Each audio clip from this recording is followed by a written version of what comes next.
They weren't just stews, they were survival in a pot, quietly simmering through winters, war, and worry while the world forgot they ever mattered. What kind of hunger did we leave behind when we stopped making the meals that once kept entire families alive?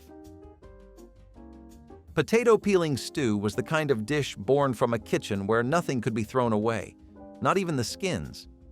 It started with a pot of leftover broth, beef if you had it, salted water if you did not. Into that went the peels of every potato, not scrubbed clean but left with the grit of the day still on them. Onion ends followed, the ones too tough or bruised for frying, and if you were lucky, a garlic clove or carrot stub made its way in too. It simmered on the back burner all day, turning scraps into supper. The broth would thicken slightly, cloudy from starch and mystery. Salt was precious, pepper was a gift, and if someone added a splash of vinegar, you might mistake it for something special. They called it stew because soup sounded too thin, too hollow. It tasted like everything and nothing. But it filled bellies. Children never knew the difference. They just knew the smell meant someone tried. It was survival with a wooden spoon, and somehow it was enough. Cabbage core stew was a lesson in patience and pride, cooked from the part most folks tossed in the compost without a second thought. The outer leaves were long gone, pickled or boiled to mush, but that white, dense center, that was the prize. Chopped down like firewood and simmered low with onion, salt, and any grease left in the skillet from breakfast. The longer it cooked, the sweeter it turned, losing that bitter bite and softening into something resembling food. A potato might make it in, maybe a strip of bacon rind if someone had been paid. This was not a dish you bragged about. It was a dish you endured. But it was warm, it was soft, it was food. And in a world where waste was a sin, it meant you had not given up. Cabbage core stew was what your grandmother made when the cupboard was down to its last whisper. And still, she served it with a smile. Because shame does not live in an empty pot. It lives in forgetting how hard people once fought to fill it. Ketchup soup stew started out as a joke, but not the funny kind. When the tomatoes were gone and the cans were too expensive, families reached for what little sweetness they had left. Packets, pumps, and sticky bottles of ketchup. 2 or 3 squirts, some boiling water, and a prayer. Add elbow noodles or rice if you had it. Maybe half an onion, chopped thin enough to melt. The ketchup colored the broth red, tricking the eye into believing it was tomato stew. It was not. But that was the trick. That was the magic. Your grandfather might have slurped it down and said, "Tastes just like Heinz." But no one was laughing. This was what you ate when the only store left was the diner's condiment counter. Sometimes a piece of bread got dunked in. Sometimes a cheese rind floated like a lifeboat. It was survival, disguised in red. And no one ever forgot the taste, not because it was good, but because it meant someone still tried to make a meal out of nothing. Hot dog and rice stew was not about meat. It was about the memory of meat. One single hot dog, sliced into 10 thin coins, fried just long enough to scent the air and tint the oil. Then came the rice, cheap and bottomless, absorbing whatever was left. A bit of celery if it had not gone rubbery. A carrot nub shaved into slivers. The trick was timing. Let the hot dog cook too long and it vanished. Too short and it stayed rubbery. But done just right, it fooled the tongue into thinking you were eating something hearty. The broth, if you can call it that, was barely more than salted water and grease. But it shimmered. And when it hit the table, steaming and pink around the edges, children smiled. It looked like dinner. It sounded like dinner. That one hot dog stretched like a miracle across 6 bowls. They never forgot it, not because it was delicious, but because it was enough. And sometimes, enough is all anyone is really hoping for. Wilted lettuce stew was never on a menu, but it was always in the garden, just past its prime. Lettuce that had turned soft, spotted or floppy, got chopped and thrown into a hot pan of bacon grease before it could rot completely. Add onions. Stir until everything surrendered. Then came the water, a splash of vinegar, and sometimes a bit of flour to make it cling to the spoon. It was more of a stew by mood than by definition. The leaves melted into the broth, green turning brown, flavors turning sharp and smoky. This was a dish built by desperation and rescued by memory. Your grandmother probably called it summer soup or garden stew to dress it up. But everyone knew it was wilted, it was what was left. And still, somehow, it was comforting. There is something quietly heroic about taking what the world says is garbage and turning it into dinner. Lettuce stew was not proud, but it was honest, and in that honesty lived a kind of strange, stubborn beauty. Corn cob broth stew asked you to believe in what was already gone. The corn was eaten, of course, but the cobs, stripped, gnawed, and dry, were dropped into a pot and simmered for hours to pull out whatever ghost of flavor they had left. The broth turned golden, sweet, and faintly smoky. Into that went whatever scraps remained: a potato, a handful of beans, a sprig of parsley if someone still had a garden. The cobs were taken out before serving, but the warmth lingered. It tasted like memory, like summer's shadow. Some said it was not real stew, but to the ones who made it, it was. It meant nothing was wasted. It meant supper still came, even when the field was bare. There is something sacred in that kind of belief, in boiling bones and husks and peels, because hope is cheaper than groceries. Corncob broth stew was never about hunger. It was about refusing to believe the cupboard was truly empty. Evaporated milk and pea stew was what you made when fresh food was a rumor and the pantry was all cans. A tin of evaporated milk, thick, sticky, and faintly sweet, poured into a pot of boiling water with a drained can of peas. That was it. Maybe a spoon of lard, maybe a pinch of salt. The peas floated like green eyes in a pale, milky broth. It looked strange. It tasted stranger. But it was warm, and it filled you. That creamy texture fooled your stomach into thinking it had eaten more. The peas, soft and briny, reminded you that vegetables once grew in the ground. Your grandfather probably ate this during the war, your grandmother during the ration years. It was survival sealed in tin and disguised as comfort. Evaporated milk and pea stew did not taste like hope, but it tasted like trying. And in times like those, trying was the greatest gift anyone could offer. Sawdust dumpling stew did not have real sawdust, but you might have thought it did. It started with stale bread, so dry it crumbled like wood, and was shredded into dust, soaked in water, and mashed into a heavy paste. That paste got pinched into lumps, dropped into a weak broth made from bones or salted water, and boiled until swollen. The dumplings held their shape, barely. They were gray, dense, and heavy as stones. But they gave the illusion of a full pot. A single onion or garlic clove made it sing. Some added a splash of vinegar, others a pat of lard. But the dumplings were the point. They made you chew, they made you full, and they reminded you that bread, even at the end of its life, still had one more job to do. It was not elegant, but it was enough. And in kitchens where the wind blew through the cracks in the wall, that mattered more than taste. Eggshell bone broth stew was the kind of dish whispered about, not for flavor, but for what it represented. Eggshells were rinsed, dried, and dropped into a pot of bones and water, not for taste, but for calcium. The shells would dissolve over time, thickening the broth and leaving behind a faint, chalky depth. Into this went carrot tops, celery leaves, onion skins, every forgotten part of everything. It simmered for hours, sometimes days. What came out was not stew in the restaurant sense, but it was nourishment. It was science turned into folklore. Mothers swore it made children strong. Grandfathers claimed it cured colds. And maybe it did. Maybe the power was not in the minerals, but in the belief that something invisible was still at work. Eggshell bone broth stew was humble, quiet, and a little strange. But in a world where pennies were precious, it meant you could still offer warmth. Tomato bread stew was proof that two forgotten foods could become something unforgettable. Stale bread, hard enough to cut your hand, was cubed and tossed into a pot of tomato juice and water. Onions sizzled in lard before being added, bringing sweetness to the sour.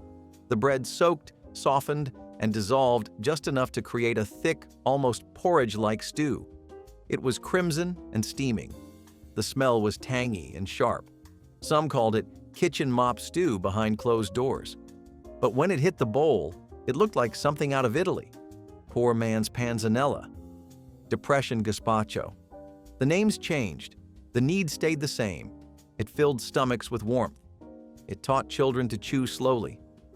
Tomato bread stew was not a meal you boasted about, but it was one you remembered, because it reminded you that even in the leanest days, the heart could still hunger for flavor, and sometimes it found it. Boiled onion stew was the meal you made when there was almost nothing left to make a meal from. Just onions, maybe two, maybe one if that was all you had, sliced into ribbons and dropped into boiling water. Salt, if you were lucky. Pepper, if someone had saved a pinch. The pot simmered until the onions went translucent, soft enough to spoon, thin enough to stretch. The broth was pale gold, sweet from the onion's surrender. That was dinner. Served with a hunk of bread, stale and tough, but still sacred. People dipped it, chewed slow, closed their eyes, and tried to imagine something richer. It was not filling. It was not thick, but it was hot, and that counted for something. For families whose stoves had grown quiet, this stew brought back the sound of boiling. It brought back the smell of onions in the air, faint though it was. You could feed 6 with one bulb if you tried hard enough. That was the magic. Or the tragedy. Maybe both. But no one ever forgot the taste. Because it tasted like resilience, like making something out of nearly nothing. And sometimes, that had to be enough. Bacon rind stew was the art of borrowing flavor without spending meat. When the bacon was gone, the rinds, the tough, fatty edges, were what remained. Saved in coffee tins or wrapped in wax paper, they waited until the next stew. Dropped into water, they softened slowly, releasing salt, smoke, and the ghost of pork. Onions came next, maybe beans, maybe potatoes if the root cellar had not gone bare. The rind never disappeared completely. It just grew tender enough to chew if you dared, or fish out if you were polite. But the flavor lingered. It made the whole pot taste like bacon, even if there was no bacon in it. That was the trick. That was the genius. You fed a family on what most would have thrown away. The broth turned rich and deep. It smelled like Sunday. It felt like home, even if your shoes were patched and your coat too thin. Bacon rind stew did not pretend to be anything fancy, but it warmed the hands. It silenced the table, and it reminded everyone eating it that poverty could be proud, too. Leftover gravy stew was built from yesterday's triumphs. Every browned bit scraped from the pan, every spoon of gravy saved in a jar. No one wasted a drop. It all went into the pot. Gravy too salty, gravy too thin, gravy gone cold and clumpy. It did not matter. Once heated and stirred, it turned into something new. The base was thick and muddy, brown like old leather and heavy with memories. Add water to stretch it. Add potatoes or rice to fill it. Sometimes a scrap of meat forgotten in the fridge or hidden in the freezer would join in. But mostly it was the gravy doing the work, holding everything together like glue, like tradition. There was no recipe, just instinct, a dollop of last week's roast, a spoonful from a chicken dinner. The flavors layered, mingled, and transformed. Children never questioned it. They just knew it was warm and rich and familiar. Leftover gravy stew was not elegant, but it was honest. It told the truth about how people survived, by saving, scraping, and stirring their way to another meal. Gristle stew was the dish nobody admitted to liking, yet everyone finished. It started with the bits no one wanted, the chewy, sinewy ends of meat, fat-laced scraps, bones too small to be worth anything else. Trimmed from roasts, picked from soup bones, saved in foil until enough gathered to make a meal. These tough pieces were tossed into a pot and cooked low for hours until they softened into submission. Onions, carrots, potatoes, anything to round out the bowl. The broth turned thick with collagen and flavor, rich in a way only struggle can produce. Gristle was not pleasant. It fought the teeth. It dared you to chew. But it was protein. It was sustenance. And in homes where pride was secondary to survival, it was eaten with quiet determination. No one bragged about it. But they remembered it, because it reminded them that even the unwanted parts could serve a purpose.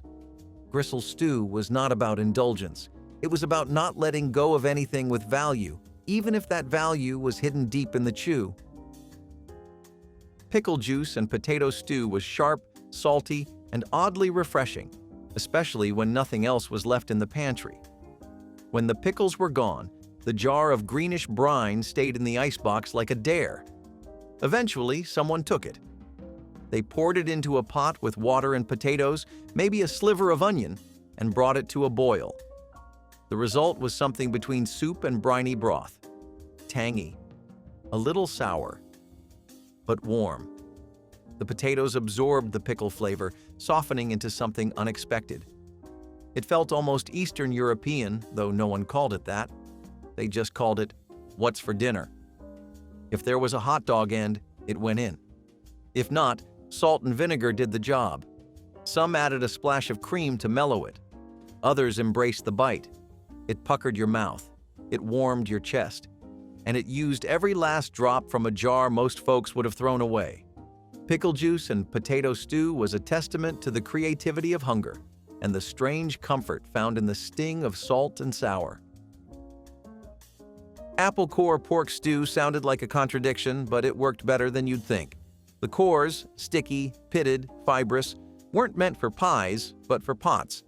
They were dropped into a bubbling stew of pork scraps, mostly fat and bone, to balance out the salt with a hint of sweet. The sugars cooked down, the flavor spread. Apples and pork, an old pairing, but this was the budget version. The bones gave body, the cores gave brightness, and together they made something humble taste like something thoughtful. If you had onions, in they went. A splash of vinegar made it sing. Bread on the side, stale or not, caught whatever clung to the bottom of the bowl. You did not brag about this stew, but you asked for seconds, because it filled the belly and tricked the tongue into thinking someone had planned it. Apple core pork stew was a quiet reminder that sweetness often came from what others threw away. Dandelion leaf stew was a springtime ritual born from empty shelves and overgrown yards. When money was tight and gardens hadn't yet bloomed, people turned to the weeds. Dandelion leaves, foraged from roadside and yard, were bitter, angry almost, but full of vitamins and bite. They were washed in cold water, boiled down twice to tame their fire, then dropped into a pot of beans or potatoes. A bit of pork fat if there was any, maybe onion. The result was green and earthy, like drinking the backyard. Children turned up their noses. Adults didn't blame them. But they ate it anyway. Because it was free. Because it was food. Because it meant survival. The bitterness became part of the experience, not something to fix. Dandelion leaf stew didn't pretend to be anything but what it was. But that honesty mattered. In lean times, it reminded families they could still provide, still forage, still make do. And sometimes, that was all anyone needed to keep going. Flour paste stew was what happened when flour, water, and hope met in a single pot. A roux of sorts, but made with margarine instead of butter and water instead of broth. Stirred over low heat until it thickened into a pale, gluey base. Salted, maybe peppered, and then extended with whatever scraps remained. Bits of carrot, half a potato, dried onion flakes, or even a spoonful of mustard. It clung to the spoon. It filled the bowl. It didn't look like much, but it had weight. It stayed in the stomach. That was the goal. Children called it paste stew and giggled, but they ate it anyway. It was warm. It was filling. It gave the illusion of plenty. Some added canned meat, others just breadcrumbs. The goal wasn't flavor. It was fuel, and it worked. Flour paste stew was the definition of making do, of thickening up nothing until it felt like something. It may have stuck to the pot and to the ribs, but it also stuck in the memory. as one more way people refused to go hungry. Turnip top stew was green, gritty, and grown from what wealthier folks left behind. The tops, the leafy, tangled bits hacked off and discarded, were gathered from markets or pulled from backyard soil. Washed, chopped, and boiled with potatoes, maybe beans, maybe a sliver of bacon. The flavor was bold, peppery, a little muddy, but it was real. No one paid for turnip tops. That was the point. They were free, unwanted, but not useless. Simmered long enough, they turned soft, then silky. They gave the stew life. The broth darkened to green gold. A crust of bread made it a meal. And suddenly, the poorest part of the plant became the heart of supper. Turnip top stew was not fancy, but it was proof that the line between trash and treasure is thinner than you think. In tough times, people learned that what others discarded might still hold enough to nourish. Cold fish stew was part chowder, part dare. It started with canned sardines, oil and all, mashed into a pot with boiled potatoes and powdered milk. No heat, just stirring. The milk made it creamy, the fish made it salty, the potatoes made it thick, served cold. Not by choice, but because the stove was broken, or the gas was off, or the summer heat made cooking unbearable. It looked like gruel. It smelled like the sea. But it was protein, and it filled the gut. Some added crackers, some added hot sauce. Others just swallowed and said thank you. Cold fish stew was not about taste. It was about calories, about making sure no one went to bed hungry. And it stuck with people, because it proved that even the strangest combinations could mean survival, and sometimes even comfort. Cracker crumble stew was a last resort dish born from desperation and frugality, made by soaking whatever saltine or oyster crackers were left in weak broth until they turned soft and soupy. The broth was usually just water with a pinch of bouillon or the remnants of a previous soup, anything that could add flavor to the crackers that otherwise lacked substance. Once softened, the crackers thickened the liquid into a thin porridge-like stew that barely satisfied hunger but offered warmth and the illusion of a full meal. Sometimes a dab of margarine or a splash of powdered milk was added to give the stew some richness and creaminess, and in better times a drop of hot sauce brought a faint zing. Children learned not to ask questions about what they were eating. The smell was mild and the texture was soft, but the memory of a more plentiful table lingered in the air. It was a meal born from scarcity, where crumbs and scraps were transformed through boiling into something that could still fill a rumbling stomach. Cracker crumble stew was a humble reminder that even the smallest fragments, when gathered carefully and cooked patiently, could become sustenance and hope. The stew taught survival through acceptance and resilience. It was not a dish for enjoyment, but a symbol of making do, a quiet testament to the strength found in little things. Liver scrap stew was a dish born out of necessity, made from the cheapest cuts of beef liver, those ragged, bitter ends that the butcher often discarded or sold for pennies. These scraps were chopped finely or ground by hand to maximize their flavor, then sautéed slowly with onions until the sharp metallic smell softened into something rich and almost sweet. The liver was never eaten alone. It was always mixed with potatoes, beans, or leftover grains to stretch the meal further and hide some of the strong taste. Its iron tang was unmistakable, clinging stubbornly to the teeth and tongue, a reminder of the harsh realities of poverty and rationing. Children often recoiled at the taste, but parents insisted it was good for the blood, a phrase that carried the weight of generations. Sometimes vinegar or mustard was added to cut the bite and make it more palatable. Liver scrap stew was more than just a meal. It was an act of pride, a refusal to waste anything edible. It was the taste of thrift and resourcefulness in lean times, when every scrap mattered. Though it was never a treat, it fed families and kept bodies strong, standing as a symbol of making the most from the least available. It was a testament to survival when abundance was a distant memory. Spam bone stew was a curious creation born from the very last scraps of the now iconic canned meat.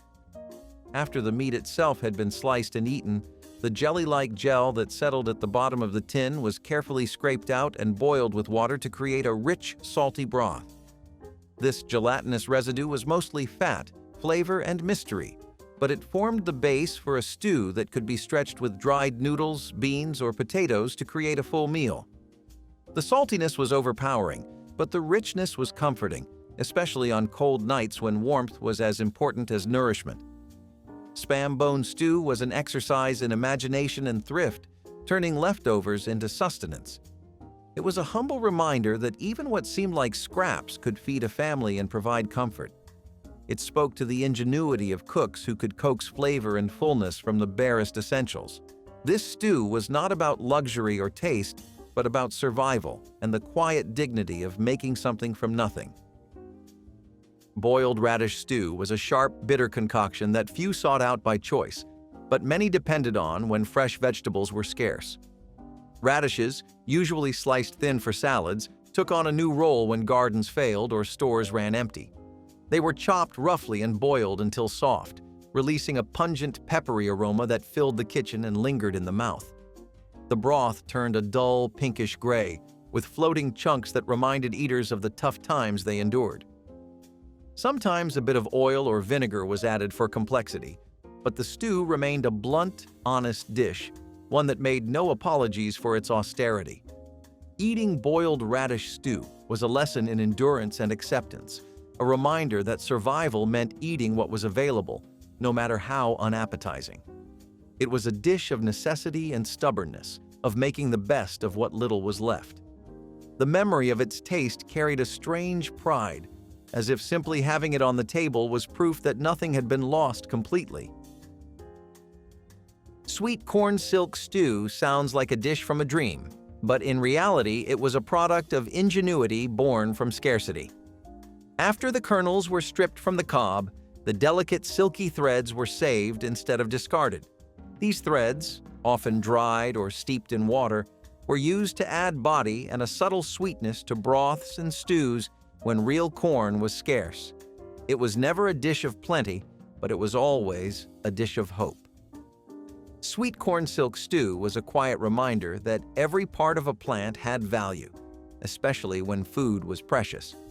It showed the resourcefulness of those who refused to waste even the smallest scraps. In a time when hunger was common, turning something so delicate into nourishment was an act of creativity and survival.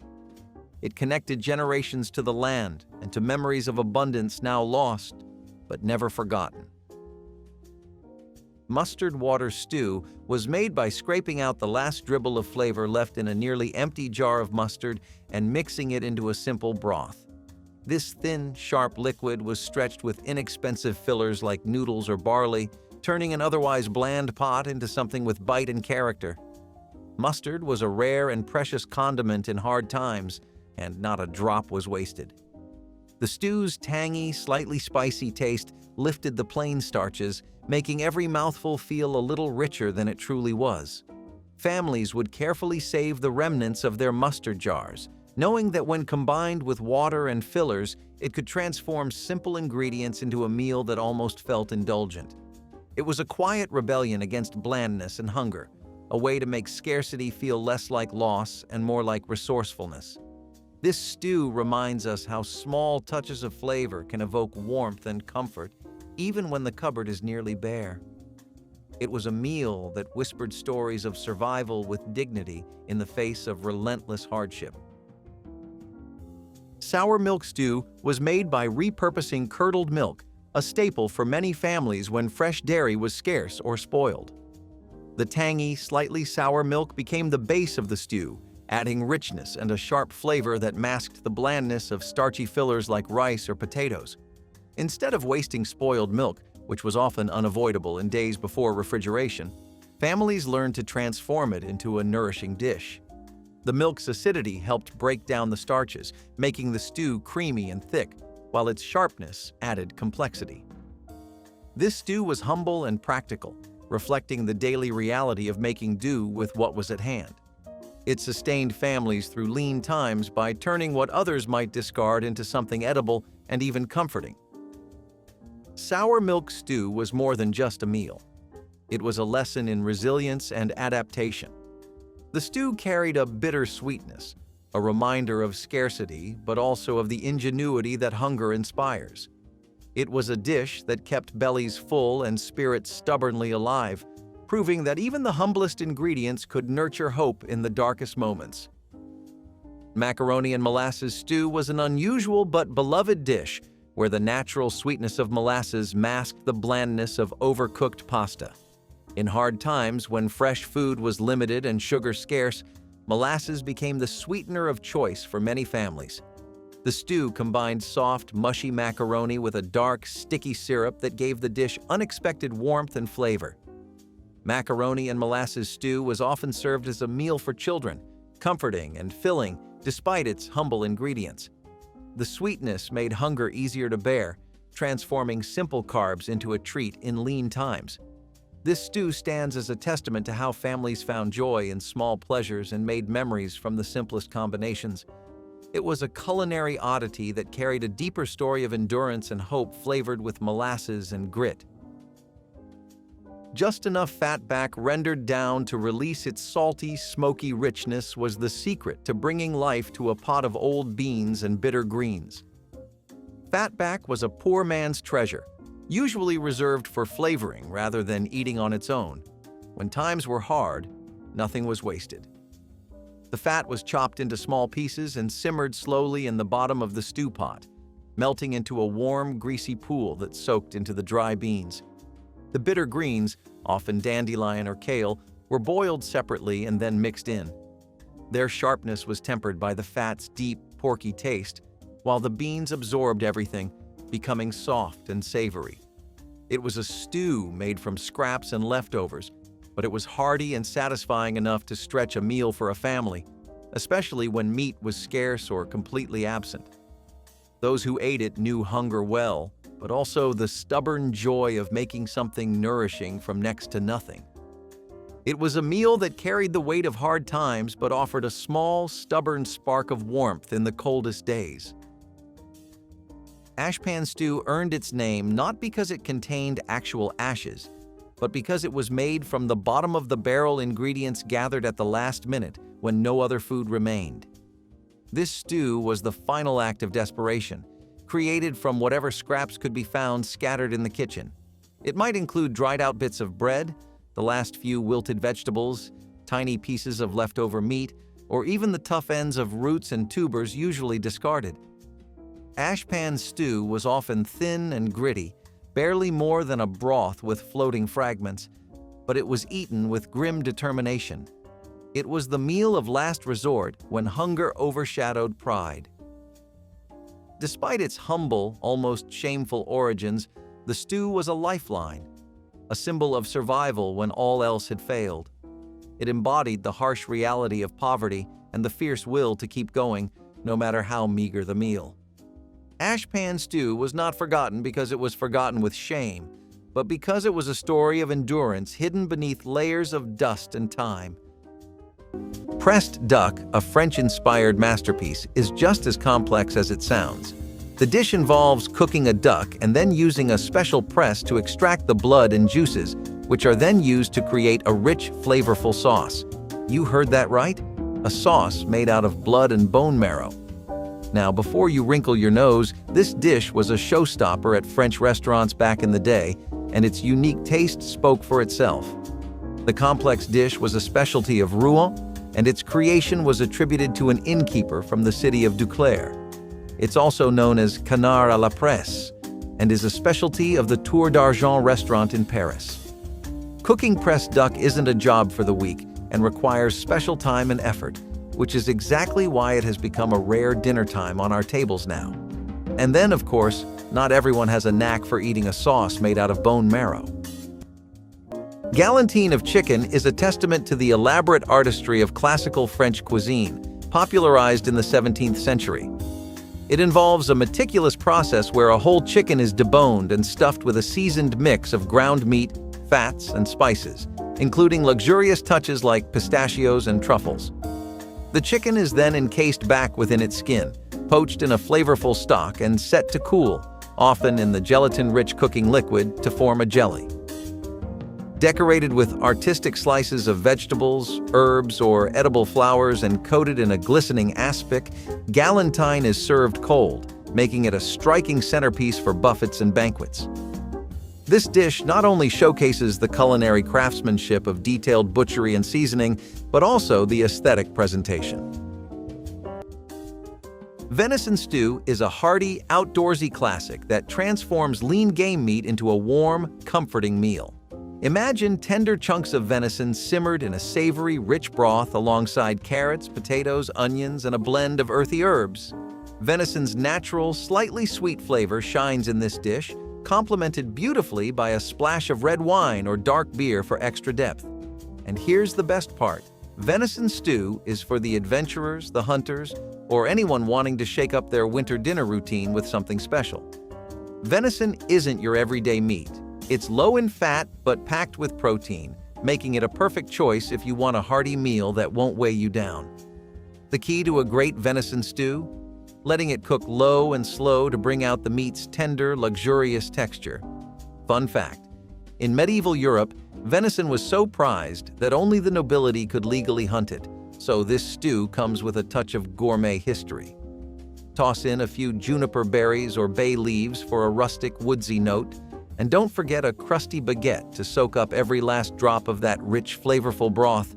Ideal for sharing around a fire, real or imagined. Venison stew is wholesome, warming, and brings a taste of the wild right to your table. In Brunswick, Georgia, there's a 25-gallon cast iron pot that claims to be the original Brunswick stew pot. It's big enough to feed an entire town. Southerners have been known to argue over whose Brunswick stew is best, with each family passing down their own secret recipe. But whether you're making it for a crowd or just stocking up in the freezer, Brunswick stew will fill your kitchen with the scent of comfort and nostalgia. This is a very classic dish that was often prepared by Grandma in winter. Do not be put off by the word rabbit. It's a tender, lean meat, with a mild flavor that's often compared to chicken, but with a bit more character. Oh, and by the way, I'm talking about rabbit stew. The meat of rabbit is rich in proteins and comparatively has less fat content than most meats. Now, this stew defines comfort and health altogether. The basic ingredients for rabbit stew are root vegetables such as carrots, potatoes, onions, and mushrooms cooked in a meaty gravy. This dish has deep roots in European cooking, especially in France and Italy, where rabbits were a backyard staple. Fun fact: rabbit meat is probably one of the world's most eco-friendly sources of meat since it needs fewer resources for production than other meats such as beef.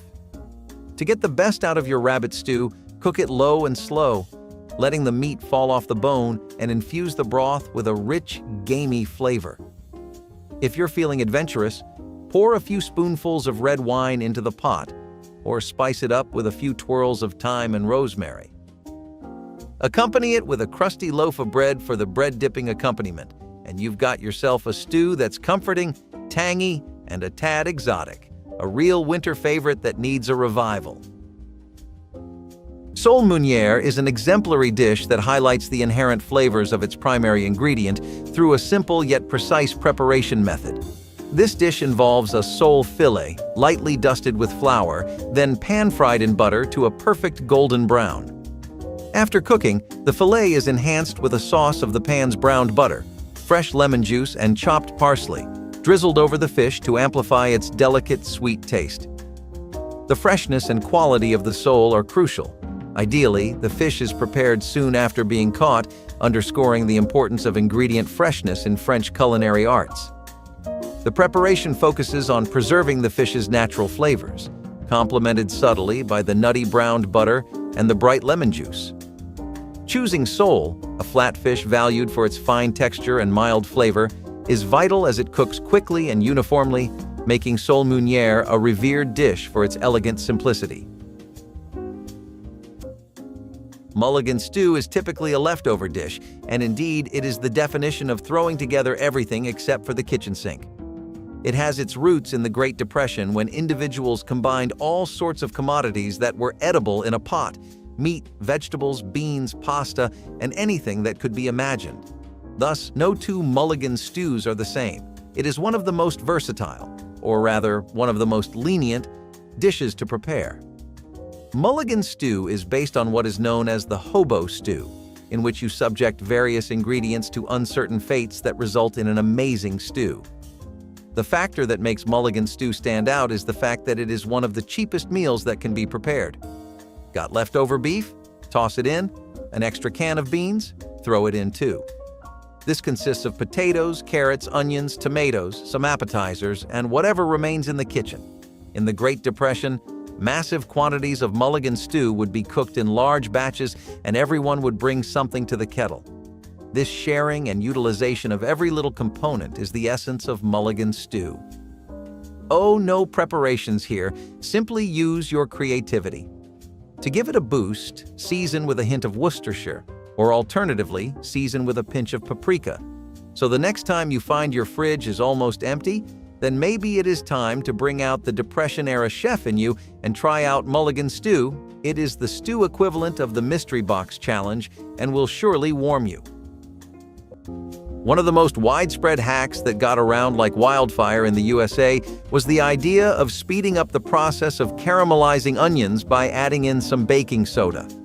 Baking soda is a handy tool for many tasks, like softening vegetables or removing pesky stains. In the case of onions, it creates a pretty volatile pH environment, which helps the onions brown faster, better, and with a much richer flavor. This has to do with onions being more alkaline post-baking soda, and that really helps speed up the browning process. If you want to cut down on the prep time of your food without sacrificing the taste, and you find yourself putting in caramelized onions a lot, then this is one hack from grandma to us to you. Hungarian goulash, despite its name, is not a soup, but rather a stew with a lot of punch because of its secret ingredient, paprika. This rustic dish combines tender chunks of beef, onions, bell peppers, and potatoes, all cooked in a rich, spiced broth that's as colorful as it is flavorful. Hungarian goulash is thicker than soup but finer than the real stew, hence can be referred to as comfort food, not being too dense but still hearty. This classic dish has been around since the 9th century, originally cooked by Hungarian herdsmen over open fires. Fun fact, real Hungarian goulash mainly uses Hungarian paprika, which provides the dish the smoky sweet flavor and the bright red hue. For it to have that traditional feel, it should be served with either egg noodles or dumplings to accompany the soup. For a richer taste, you could sprinkle caraway seeds or a little sour cream on top. Hungarian goulash is more than just a meal. It's a taste of history, warmth, and old-world charm that's perfect for a cold winter's night. This is definitely a stew that will make you feel like you are in Hungary with every spoonful. Cioppino is the ultimate coastal comfort food, a steaming bowl of seafood goodness in a tomato and wine broth that practically transports you to the Pacific coast. This Italian-American stew originated with San Francisco's Italian fishermen, who'd throw together whatever the sea offered up that day, whether it was crab, clams, mussels, shrimp, or fish. The magic of Cioppino is in its flexibility. No hard rules here, just a satisfying mix of the freshest seafood around. The base is a flavorful blend of garlic, onions, tomatoes, and wine, simmered down to a rich, aromatic broth.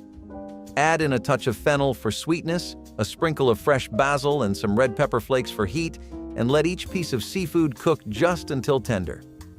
Traditionally, Cioppino is served with a hearty loaf of sourdough bread.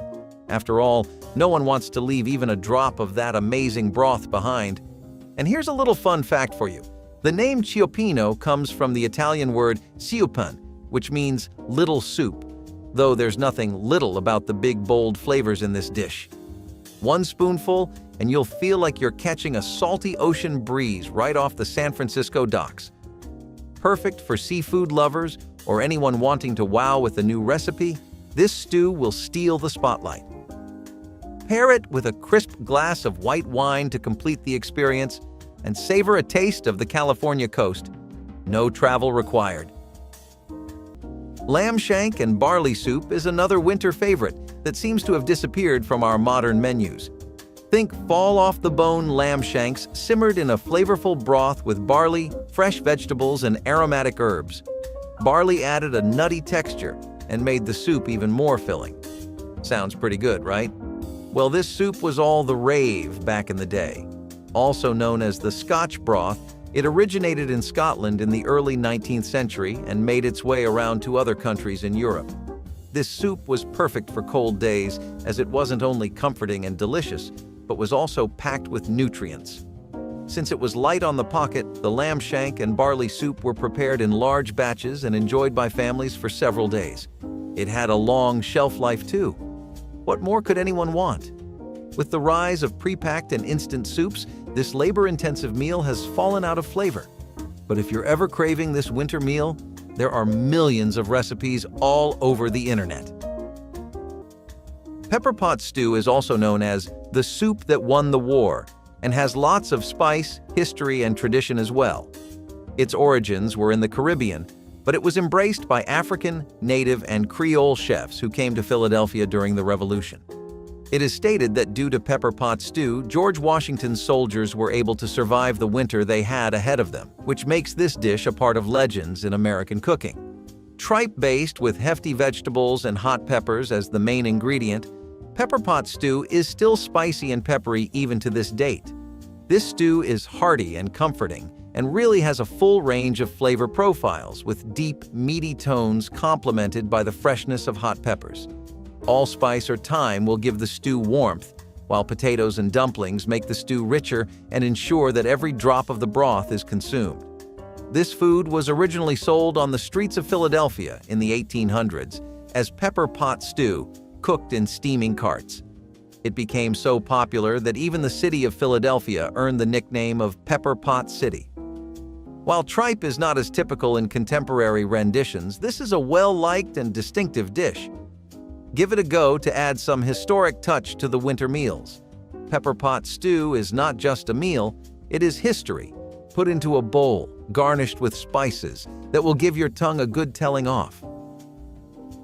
Straight out of the royal family's dinner table, beef Wellington was a beef steak dish with the perfect regal twist. This delicacy was made of a tender beef fillet coated with pâté and duxelles, then wrapped in puff pastry, which made it just as fancy as it sounds. It was traditionally served with a rich red wine sauce, such as a Madeira or Cabernet Sauvignon reduction. Now, the origin of this meal is shrouded in history, but it is suggested that it emerged in England in the 19th century and was named after the Duke of Wellington, Arthur Wellesley. This steak required a lot of time and patience, which made it a meal for only the royals of England. It's a part of ancient history now, but you might be able to taste it if you make your way to Regal Balls or a Michelin star restaurant in London. Codfish stew is a beloved New England classic that celebrates the region's abundant seafood. This comforting dish brings together tender, flaky cod fillets in a rich tomato broth, along with hearty chunks of potato, onion, and sometimes a bit of celery or bell pepper for extra depth. The magic of this stew lies in its perfect balance, light but filling, with the sweetness of tomatoes offsetting the subtle ocean taste of the cod. It's the kind of meal that feels just right on a cold winter evening, warming you from the inside out. For generations, New Englanders have relied on cod as a dietary staple. Back when the Atlantic was teeming with fish, cod was so plentiful that it even served as a form of currency in colonial trade. To capture the authentic New England flavor, finish your stew with a sprinkle of fresh parsley and a squeeze of lemon juice. It adds a bright note that ties everything together. Traditionally, it's served with oyster crackers or a hunk of crusty bread, perfect for soaking up every drop of the savory broth. This humble yet flavorful stew is a true coastal treasure. Simple, satisfying, and steeped in history. Cabbage roll stew is a variation of the stuffed cabbage rolls, but easier to prepare because it's a one-pot dish. To make it, you take ground beef or pork, rice, tomatoes, and cabbages and cook them in a rich broth that is slightly sour. Cabbage rolls without having to roll a cabbage. In other words, a way to get that yummy, intense flavor with less effort. The preparation of the cabbage rolls is maybe several centuries old, and it is a kitchen staple of the people of southeastern Europe. Fun fact, cabbage rolls were traditionally served at celebrations, symbolizing prosperity and abundance. This stew variation is easier to make, saving you time without sacrificing flavor. Sprinkle a tiny bit of paprika or bay leaf to make it tastier, and serve it with bread to capture all the tomato broth. This cabbage roll stew can warm your bones as no other stew can. Without the complexities of cabbage rolls, it's cozy, filling, and absolutely delicious, a taste of the old world in a modern, lazy-day dish. Here's a patty grilling technique endorsed by the culinary virtuoso himself, Gordon Ramsay. You get some nice beef patties perfectly shaped, seasoned, and ready to be slapped onto the grill for the most divine homemade burger you have had in the past 5 years. Turns out it was a bit too humid, the meat was a little dry, and the grilling took away all the moisture. You end up with a dry, chewy patty that does neither your teeth nor your taste buds any favors. So what's an honest burger lover to do? Put some ice cubes on that bad boy and let it grill. You will genuinely be shell-shocked at the results. The whole thing here is that it keeps that moisture locked into the patty, so the burger stays constantly juicy throughout the process, from the moment you put it on the grill to the moment it hits your plate. It is not like you have anything to lose by trying except like 4 ice cubes, so give this a shot. And remember, you can always take Ramsay's word for it too. Squirrel stew might make you do a double take, but it was once a staple food in rural America, especially in the South. Think of it as the original farm-to-table meal before that term was trendy. Squirrel meat is surprisingly lean, with the flavor somewhere between chicken and rabbit. Plus, it's tender and flavorful when slow-cooked. Pair it with vegetables like carrots, onions, and potatoes. Maybe add a little cider vinegar or a handful of herbs, and you've got a stew like no other. Why squirrel, you ask? During the Great Depression, people turned to this common critter as an easily available source of protein. Squirrels are plentiful and easy to find. Therefore, it was not unusual for Grandma to throw a squirrel into the pot. In fact, some regions still celebrate the tradition, with squirrel stew cook-offs and recipes passed down through generations. Squirrel meat has been shown to have more protein per gram than beef or chicken. Therefore, it is nutritious and unique. If you're game to try this classic, remember that it's all about seasoning. Bay leaves, thyme, and even a little hot sauce can make this stew delicious and memorable. Embrace your pioneering spirit with a bowl of squirrel stew. It is very delicious and extremely nostalgic. This brings me back to one important aspect: the value of family. On the other hand, without going on a nostalgic tangent, let's delve into yummy baked potatoes, this time with a twist. Note that this version I am about to discuss has now transformed itself into a popular fast food item. Despite that, it is easy to do at home. All you need is a well-done baked potato, then stuffed with some yummy treats that are budget-friendly as well. And if you are feeling adventurous, a splash or two of sour cream. Perfect. Anyhow, this may seem like a new spin-off to many families, but researchers have discovered that native South American cultures have been using it as a staple for thousands of years. Although their techniques are questionable at best for modern society, as they usually include things like a banana stuffed with rice. So high pie is a traditional dish from the 17th century that might sound intimidating, but it's actually delicious and surprisingly easy to make. If you're ever feeling like whipping a fancy meal on a cold snow day, high pie is your best friend. If high pie doesn't ring a bell, you might know it as raised pie. Strike a note? This unique pie was made using a hot water crust pastry, which allowed the pie to be formed by hand into a high, sturdy shape. But here's the twist. Instead of a pastry crust, it's topped with a layer of mashed potatoes. The best part? It can be filled with anything from ground beef and vegetables to braised chicken. High pies were often reserved for special occasions or holidays, as they required significant time and effort to prepare. The hype for high pie has died down over time, but it's still a staple in some homes who can't seem to let it go, especially during the winter months. So high pie is a traditional dish from the 17th century that might sound intimidating, but it's actually delicious and surprisingly easy to make. If you're ever feeling like whipping a fancy meal on a cold snow day, high pie is your best friend. If high pie doesn't ring a bell, you might know it as raised pie. Strike a note? This unique pie was made using a hot water crust pastry, which allowed the pie to be formed by hand into a high, sturdy shape. But here's the twist. Instead of a pastry crust, it's topped with a layer of mashed potatoes. The best part? It can be filled with anything from ground beef and vegetables to braised chicken. High pies were often reserved for special occasions or holidays, as they required significant time and effort to prepare. The hype for high pie has died down over time, but it's still a staple in some homes who can't seem to let it go, especially during the winter months. Brunswick stew is both heartwarming and mysterious. Its true origins are still a matter of debate. Brunswick County, Virginia, and Brunswick County, Georgia, claim to be the birthplace of this tomato-rich stew, which dates back to the 19th century. Regardless of its origin, Brunswick stew has always been about using local, seasonal ingredients and stretching them to feed a crowd. Traditional recipes used wild animals such as squirrels or rabbits, but nowadays chicken and pork are the usual protein pick for this stew. The stew is thickened with crushed tomatoes, chicken, and lima seeds, sometimes adding a little barbecue sauce for an extra smokiness. Long ago, this dish was a communal affair, made in massive pots and often cooked over a wood fire for hours until every ingredient was melt-in-your-mouth tender.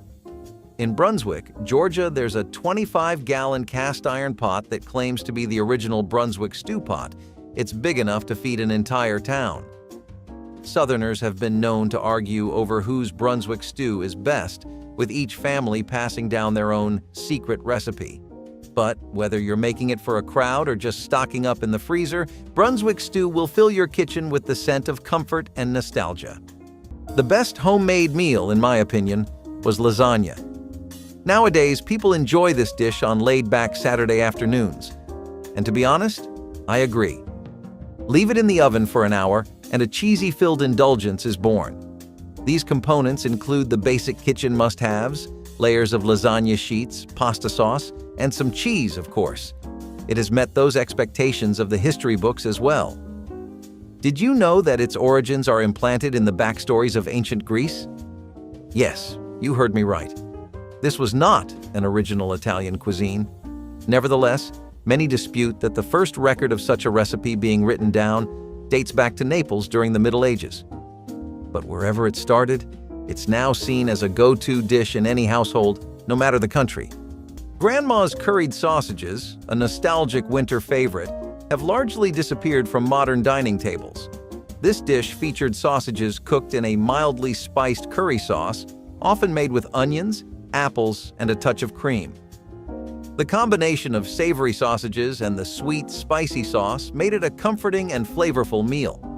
Curried sausages were often served with rice or mashed potatoes, which helped to balance the rich flavors of the sauce. This dish was a staple in many households, particularly during the colder months, providing warmth and nourishment. However, with the rise of new culinary trends and the availability of more diverse meal options, Grandma's curried sausages have become a rarity. Their disappearance marks the loss of a comforting, home-cooked dish that brought families together around the dinner table. Burgoo may sound like something you would shout in a difficult situation, but this is in fact the everything stew of Kentucky, which has an interesting history. Settlers used whatever ground meat and vegetables were available in their kitchens in the preparation of this dish. If you were a pioneer in the wilderness, that meant wild game. Think squirrel, rabbit, and even raccoon. Most burgoos served today are made from beef, pork, and chicken, cooked with corn, lima beans, okra, and tomatoes. Burgoo is known for its intense, slightly smoky taste and thick, stew-like texture, which can be attained by slow cooking for approximately 24 HRs. Burgoo is taken with utmost seriousness in Kentucky. However, burgoo was the first festival food that was simmered in large kettles over burning coals and was offered to church gatherings, fairs, and political meetings. It was said that a great burgoo could feed a whole town, and today, some places still make it in 100-gallon kettles, stirring with paddle-sized spoons. There is even a Kentucky Burgoo Festival where different cooks prepare and offer out the best-tasting burgoo. As expected by this enduring tradition, no two burgoo recipes are the same. Therefore, if you have never tasted burgoo, get a recipe and allow the stew pot to do its magic. Remember, it will take time. This is not a dinner that you can prepare in the blink of an eye. It is an experience. Brunswick stew is both heartwarming and mysterious. Its true origins are still a matter of debate. Brunswick County, Virginia, and Brunswick County, Georgia, claim to be the birthplace of this tomato-rich stew, which dates back to the 19th century. Regardless of its origin, Brunswick stew has always been about using local, seasonal ingredients and stretching them to feed a crowd. Traditional recipes used wild animals such as squirrels or rabbits, but nowadays chicken and pork are the usual protein pick for this stew. The stew is thickened with crushed tomatoes, chicken, and lima seeds, sometimes adding a little barbecue sauce for an extra smokiness. Long ago, this dish was a communal affair, made in massive pots and often cooked over a wood fire for hours until every ingredient was melt-in-your-mouth tender. These forgotten poor man stews tell a story not just of hunger, but of resilience carved from every scrap and simmered in every pot. Don't forget to like and subscribe.